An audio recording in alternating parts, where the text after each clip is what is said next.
in LA this week. When we remember our individual stories, we don't just remember them because they're our family stories. We remember them because they are the threads of this flag. Our original service was called a day center, which we still operate, where any woman experiencing homelessness can come to our door for 3 nutritious meals a day and access to a shower, restroom, and longer-term services. Whether it's Issa Rae and her television show, or Ava DuVernay, or Kendrick Lamar, or whatever it is, it really comes from the heart of the Black community of Los Angeles, and we want you to be able to consume it in the heart of the Black community of Los Angeles.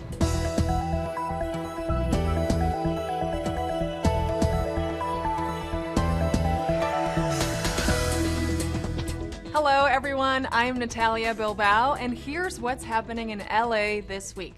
In March of 2021, Echo Park Lake was closed for long overdue repairs and renovations. Well, 2 months and about 35 tons of garbage later, the crown jewel of Echo Park is back open to the public, and Channel 35 was there for the reopening.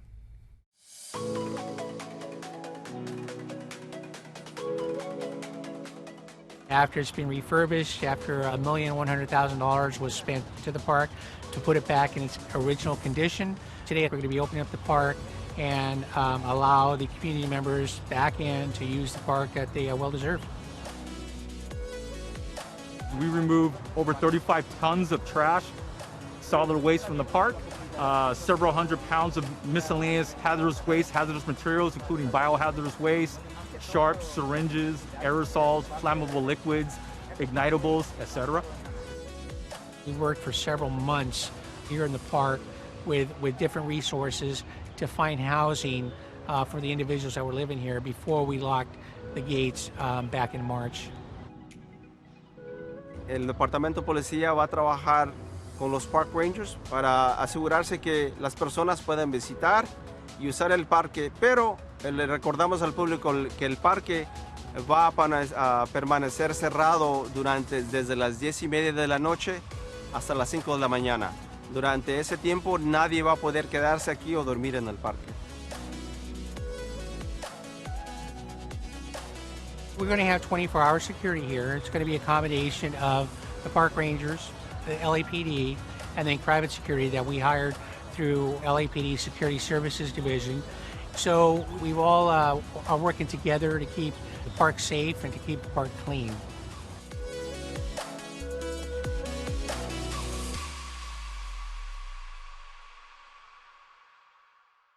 Governor Gavin Newsom recently announced his Vax for the Win campaign.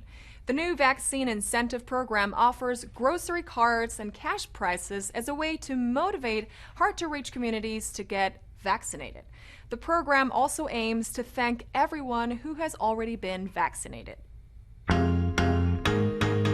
The state of California today is announcing the most significant incentive program in the United States of America. We're putting aside more resources than any other state in America, and we're making available the largest prizes of any state in America for those that seek to get vaccinated. We are setting aside incentive cards, 2 million incentive cards on a first-come, first-served basis for individuals that are eligible to get a vaccine, that seek to get a vaccine. $100 million we're putting aside, $50 gift cards available today for anyone that has not been vaccinated to have that opportunity to be vaccinated. We want everyone from a public safety and public health paradigm to get vaccinated in our state. So we have more work to do. Comeback stories remind us that despite our hardships and misfortunes, there's always an opportunity for a second act. And right now, when it comes to COVID-19, there's no better comeback story than the state of California. We brought together health and science experts to help us create the nation's most comprehensive school-based COVID safety program. Since students returned to campus in early April, only one case has been identified of possible spread of the virus in schools. Los Angeles Unified has in place the highest set of safety standards of any school district in the nation. California is not just coming back, it's roaring back. City leaders are meeting intolerance and inequality head-on with a new campaign called LA for All. The multilingual campaign aims to solidify the powerful message that the City of Angels is a place where racism and hate crimes have no place. The LA for All campaign provides practical knowledge and tools to stand up against incidents of hate and violence, but it also harnesses beauty. It harnesses art, and it harnesses our public spaces to say that this is a city that is anchored in love, and I am so, so proud to be a part of it. By bringing all of this beautiful artwork into our physical and digital spaces, I think we really empower the ability of this city to tell that story of love, belonging, and togetherness. This is the first time the City of Los Angeles has ever launched a multilingual campaign against hate. Since 1781, this is the first time this has happened. It will be available in 12 languages. It will appear on libraries, bus benches, sanitation trucks, as we can see here, street banners, and in every neighborhood in our city. And we also will be in all the terminals at LAX. It's more than just about rejecting hate. It's about moving towards that powerful message of being together as one city, and not being a city that's characterized by fear, hate, or ignorance, but really being a city that will always be somewhere that welcomes everyone from every part of this world. Anyone who has lived in Los Angeles for a good length of time knows that traffic is a bear. There aren't many great ways to get from downtown to the west side that are both quick and convenient. Well, that's about to change. Mayor Eric Garcetti and Council Member Mike Bonin celebrated the groundbreaking for the final part of Metro's Purple Line extension. Finally, a little relief is in sight. We are here because we're celebrating the breaking ground on the third and final phase of the Purple Line extension. Este proyecto es parte de una red de transporte en la ciudad de Los Ángeles, y es importante, estas inversiones son la oportunidad de atraer los trabajadores, los residentes, los estudiantes juntos aquí, porque el tráfico aquí al lado oeste de Los Ángeles es el peor, no solamente en el condado de Los Ángeles, pero en el país. This is one of the most groundbreaking transportation projects in Los Angeles. It's going to make a huge difference for the entire city, and particularly for the west side. You're going to be able to go from the west side to downtown Los Angeles in 20 minutes. So the Purple Line is also going to connect students, faculty, and workers to UCLA campus and its medical facilities. So it means that the largest university in California will have rail access at last. It's going to be so convenient for veterans, for thousands of veterans to access services. And that is a fantastic thing. So when this opens up in 2027, before the Olympics are here, before the Paralympics land here in Los Angeles, our neighborhoods will be better connected across this city. It will not just be faster, but easier to travel back and forth from West LA to downtown and points in between. We're going to be giving people convenient, affordable, sustainable mobility options here on the west side and here around the region.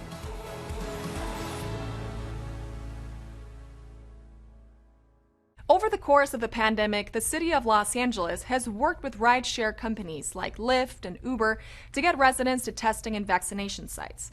As the effects of COVID-19 ease, there is a new need for reliable transportation so residents can get to and from health appointments. Well, in Council District 9, that help has arrived in the form of Telehealth vans. Take a look. COVID-19 hit everybody really hard. Here in District 9, it hit us especially hard. There were over 1,000 neighbors that were taken. CD9 is underserved.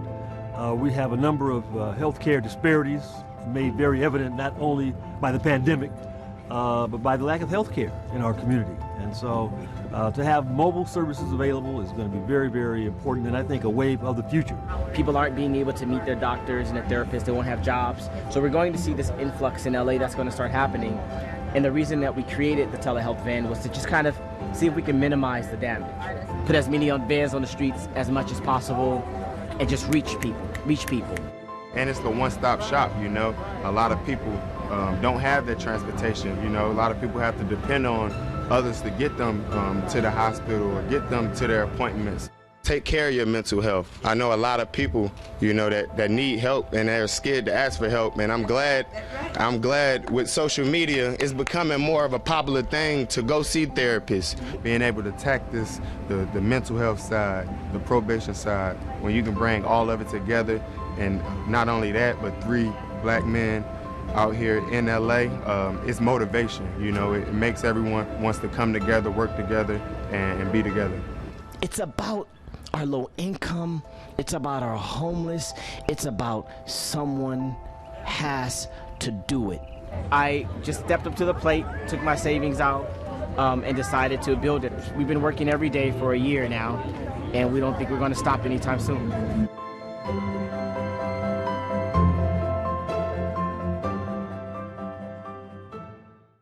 Mayor Eric Garcetti, Councilmember Curran Price, and a handful of local organizations held a groundbreaking for the latest housing projects founded by Prop HHH. Join us as we get an introduction to Ruth Teague Homes and Marcella Gardens.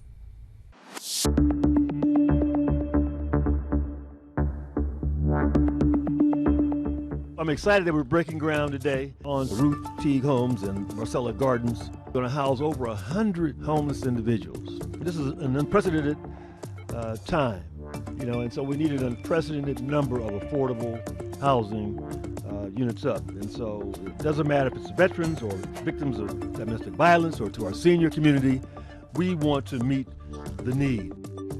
Bringing a project like this brings community-facing resources like a child care center, a cafe, and other resources that are provided to the community. But more so, it brings resources within the complex to not only provide housing, but to provide people with supports and workforce and education and other resources that allows them to be successful with the amenities of a gym, with the amenities of a pool and a dance facility. We are bringing the type of resources that brings a certain level of pride and respect to the people that will be living here. Marcella and Ruth Teague helps us be the 8th, and we're still in the first third of this year, 8 projects, HHH-funded projects this year, 45 more in the works. A Latina-led organization and a Black-led organization partnered to build the largest affordable housing project in South Los Angeles, right here. The largest, and not the last, I'm sure. LA City's new budget increases funding for public works. Councilmember Bloomingfield opens the West Valley's first cabin community, and LADWP posthumously honors a former city council member. These stories up next on City Beat. There is light at the end of the pandemic tunnel for LA City's public works. The department announced the new city budget will see a considerable increase in funding. This widespread positive impact will highlight the critical infrastructures and services such as Streets LA. Funds will ensure the resources to expand the urban forest throughout the city with the planting and care of 3,800 trees.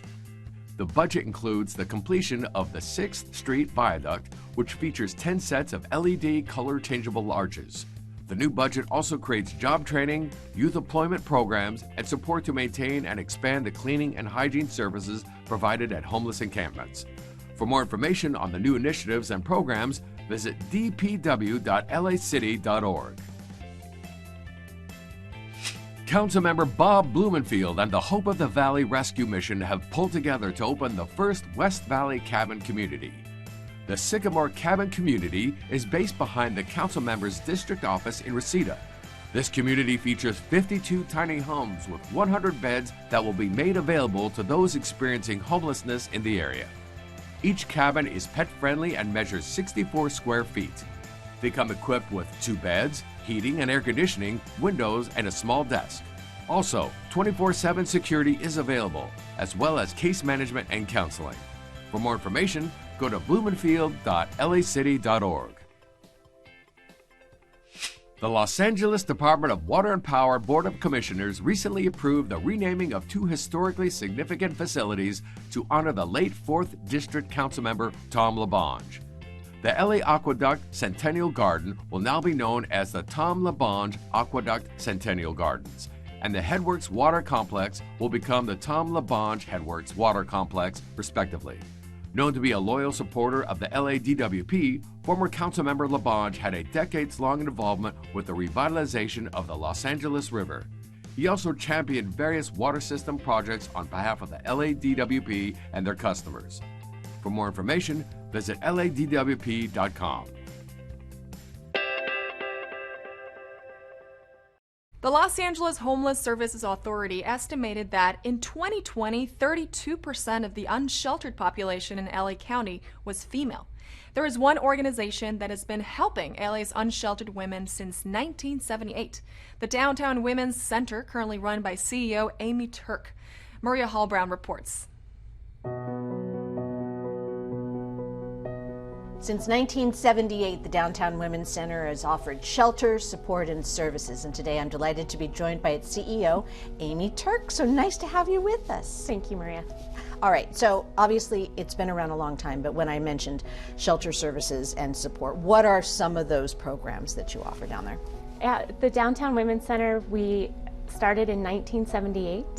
Our original service was called a day center, which we still operate, where any woman experiencing homelessness can come to our door for 3 nutritious meals a day and access to a shower, restroom, and longer term services that lead to permanent housing, either with us in our own supportive housing, services that also lead to healthcare. We have a medical health clinic on site that lead to jobs.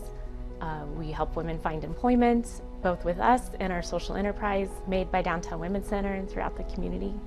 So we really at Downtown Women's Center try to get to know the person, help her build her own kind of goal plan, and tailor the services that we have around that. One person might need, more sessions of mental health therapy. One person might want to go straight to writing her resume and applying for jobs. And it's a little bit different for everyone, but fundamentally, ultimately, everyone needs a home. So who is eligible for services at the Downtown Women's Center? We're open every day as a drop-in center, and no referral is needed, and any woman who needs a meal or a shower or a place to just have a friendly person speak to her can come down. Our website is www.downtownwomencenter.org. Okay, and are you feeling optimistic or are you feeling a little challenged? I'm always optimistic. Right. And I'm a social worker, so I'm always a little challenged too. All right. Well, it's been really, really nice talking to you, and thank you for everything. Thanks, Maria. Councilmember Gil Cedillo was joined by Mayor Garcetti for a Memorial Day ceremony at El Rio Veterans Memorial. The event both honored and mourned the military personnel who served in the United States Armed Forces, and in particular to veterans who reside in Northeast Los Angeles. Memorial Day in the United States is over 100 years old, and it has come to recognize those veterans that are no longer with us. And it's a tribute to all those veterans and their families. My father, a member of the 82nd Airborne, 1947 and 1951, jumping out of airplanes, committed to protecting our country, our form of democracy. My father would be flattered to be recognized and honored. It's important for us to find those issues, those moments that our country can be united, that our community can be united. Memorial Day is one of those. When we remember our individual stories, we don't just remember them because they're our family stories. We remember them because they are the threads of this flag. They are the words that we put down so painfully in the paragraphs of the chapters of this country. Your true family is the family that you had left behind. Here on Memorial Day and also Veterans Day, we are recognizing all veterans past, present, and future. There's few places left like our military that bring people across political stripes and geography and ethnicity and age and gender and sexual orientation together in one place. And so it is on this Memorial Day that I thank you for remembering. And I thank you for serving, especially those who have never worn the uniform, for taking a moment not to find what divides us, but to find what unites us. The great weather in Los Angeles allows cyclists to travel by bike a lot. In fact, bikes even have a designated place on buses and trains. So what happens to those bikes that, for whatever reason, get left on public transit? The good folks at Metro LA have found a way to turn a small misfortune into a community service. Take a look.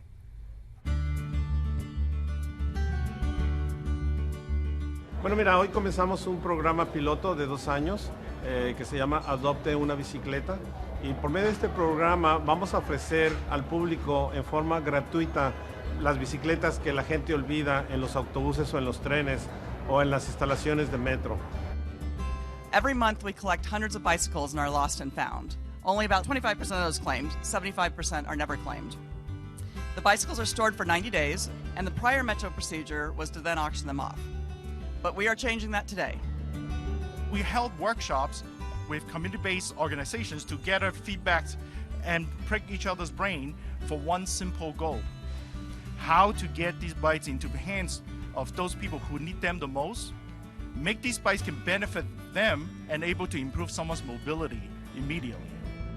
They're having a giveaway of something that people can't usually afford, and it's in good top condition, which are bicycles, which is also a means of transportation.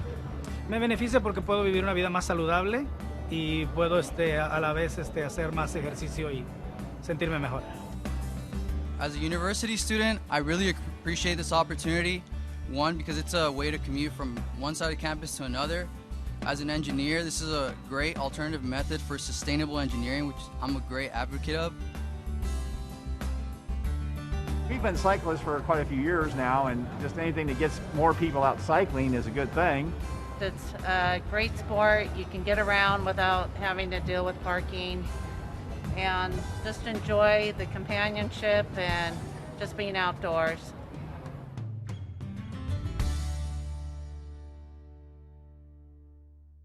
In our feature story this week, Anita Bennett sits down with Marquise Harris Dawson of Council District 8.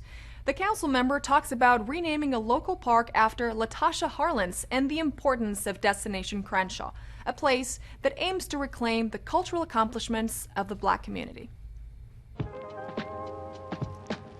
Today we're talking about Council District 8. There are a lot of changes and new developments happening here. And joining me now to discuss this is Councilman Marquise Harris Dawson. You represent this area. Thank you so much for joining us. It's good to be here. Thank you.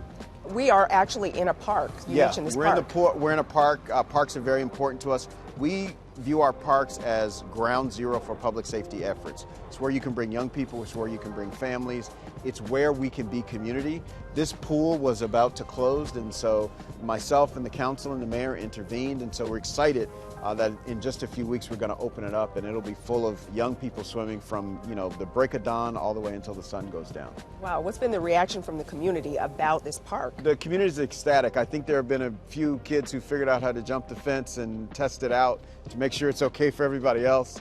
But I think, the excitement is bursting at the seams. Mm-hmm. And parks, help keep kids off the streets, correct? That's right. It keeps kids occupied, it keeps them in relationships with each other. And then when there are disputes, because young people, like adults, you're going to get into disputes. And so young people, different than older folks, can be taught the process to settle a dispute that doesn't include violence. And you can learn that in a park, whether it's in your soccer league or in your little league baseball or your basketball league or the dance class or in the pool. Part of this park was dedicated to a young woman who was killed right before the LA riots. Can you talk to me about that? So Latasha Harlins tragically lost her life at Empire Liquor in 1991. This is the park that Latasha Harlins played in, and so recently Rec and Parks, in cooperation with Latasha Harlins' family and Netflix, rebuilt the playground completely, and we renamed the playground the Latasha Harlins Playground here at Algin Sutton Park. And I have to say, the playground is lovely. So what about entertainment? Everyone loves to have fun. Any new projects coming to this area? Well, we're very excited because culture is so important to our district. We're very excited about Destination Crenshaw, which is really a cultural streetscape experience that will feature both fine art at the highest level of artists from this community that are known all over the world. It will also feature performance venues so that local artists have a way of doing performances in the community. It's really tragic, I feel, that this part of the city is so much a driver of what is the entertainment capital of the world, the city of Los Angeles. Really, a lot of that fuel comes from this community, but our community doesn't benefit from it. And so Destination Crenshaw seeks to reverse that. And so it says, if you want to hear the music, if you want to consume the artwork, if you want to be entertained, you got to come to the place that birthed and nurtured that entertainment. And so whether it's Issa Rae and her television show, or Ava DuVernay or Kendrick Lamar, or whatever it is, it really comes from the heart of the Black community of Los Angeles, and we want you to be able to consume it in the heart of the Black community of Los Angeles. Councilman Marquise Harris Dawson, thank you so much for joining us to discuss issues important to CD8.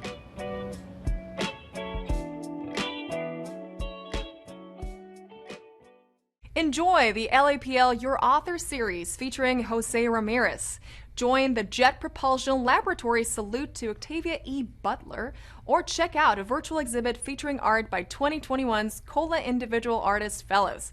All this up next on Things to Do. The Los Angeles Public Library invites you to check out the latest offering from the Your Author series, Jose Ramirez. Artist and teacher Jose Ramirez will discuss his bilingual book, Quinito's Neighborhood. Jose's work can also be seen locally at Homegirl Cafe, 50 Gallery, and on LAPL's summer reading program. His work has also been featured at the Mexican Cultural Institute in Washington, D.C. Don't miss this installment of Your Author series featuring Jose Ramirez. This virtual program can be seen on the library's YouTube channel and Facebook page Friday, June 11th at 4 p.m.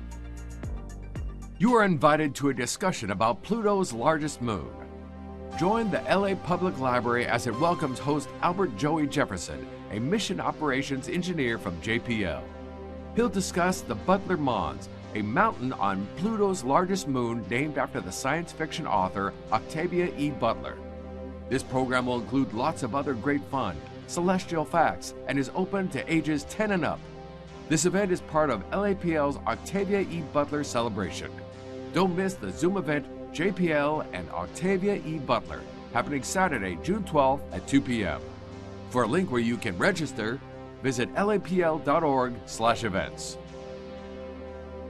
The LA Department of Cultural Affairs and the Los Angeles Municipal Art Gallery invites you to check out COLA 2021. This virtual exhibition features 10 local artists that were the recipients of the 2021 COLA Individual Artist Fellowships for Visual Arts. This virtual exhibition will include dedicated web pages for each artist, video features, and images of their new work. The exhibition will be accompanied by virtual performances from the Performing Arts Fellows. Don't miss the COLA 2021 virtual exhibition, happening May 27th to July 22nd. If you need more information on this year's COLA programming, check out culturela.org. And that's a look at some virtual things to do.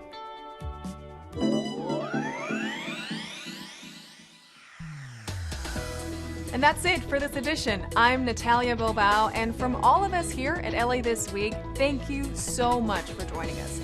A reminder that you can catch us online at lacityview.org, and we're also on Facebook, Twitter, and YouTube. See you next time for more LA This Week.